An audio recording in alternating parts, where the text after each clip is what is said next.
Okay, in order to get a clean line art in Flash, the first thing I'm going to do is import the image directly into the Flash environment, which I should be able to actually, if I just, that's not what I wanted to do.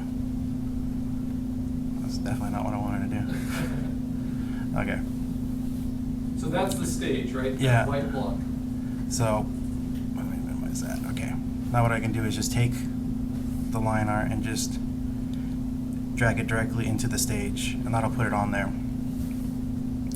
And then to make your document the same size as your starting image, you can just go into the properties panel here, which I think I have it hidden back here. There it is. And then you can hit this little edit document properties and just hit match contents, and that'll just change that so that you have your little border around it. And then what I want to do in order to make this easier to trace, let's go ahead and get this to show the frame right here so you can see all of it. You'll want to add a new layer, which unfortunately is under this toolbar. Let me see if I can move this toolbar. Oh, I guess I can't here. I'm going to move this over here. Let me see, get the timeline. I'm just going to stick it up here with properties. Okay, so now we have this new layer, and you put it on top, and then what you want to do is create a rectangle, and I like to use I'm going to hue saturation. I'm going to use white, and then I'm going to change the alpha to about 80%, and that way whenever I drag this rectangle over the sketch like that, you'll be able to see the lines still, but it'll mask out a lot of what you don't want. Now I'm going to zoom into about 200 here, and I'm going to add a new layer, select my brush tool, make sure to change the fill to black, and be sure to turn this back up to 100. That way you don't get transparent lines. And then just activate this pressure right here so you get the pressure sensitivity. And then you'll want to take the size and just adjust it to a size that you think is good for your lines. And then what you can do is just start on top of a new layer, just start drawing out what you have.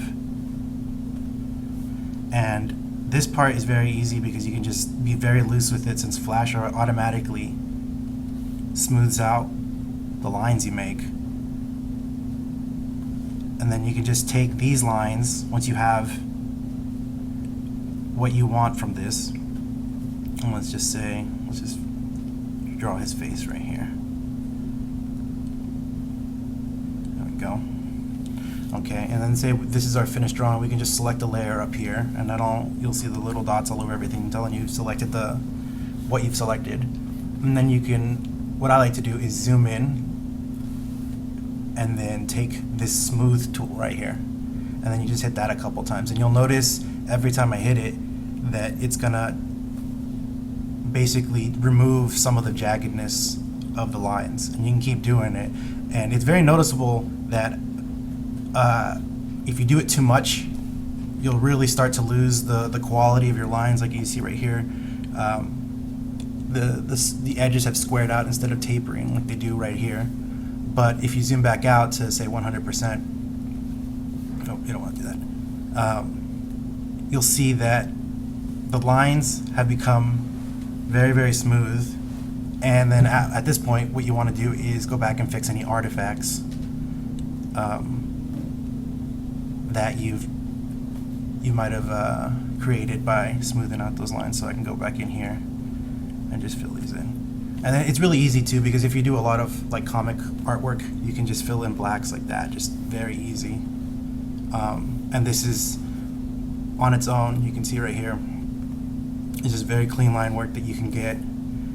And it has all the same properties as any kind of vector, so you can stretch it out as big as you want, and maybe flatten it, or do any kind of adjustments that you want to it, the same as any other line work. But yeah, I think that's it. Okay. Okay, so now that we have the line work that we want, we can go to export right here. And then we can just go export image, and it'll just give you options here, and you can change it into the vector or I like to use PNG because that'll give you, if I remove this white background, it would give you a transparent background. And then you would just name your file and save it, and it saves it as whatever file type you select.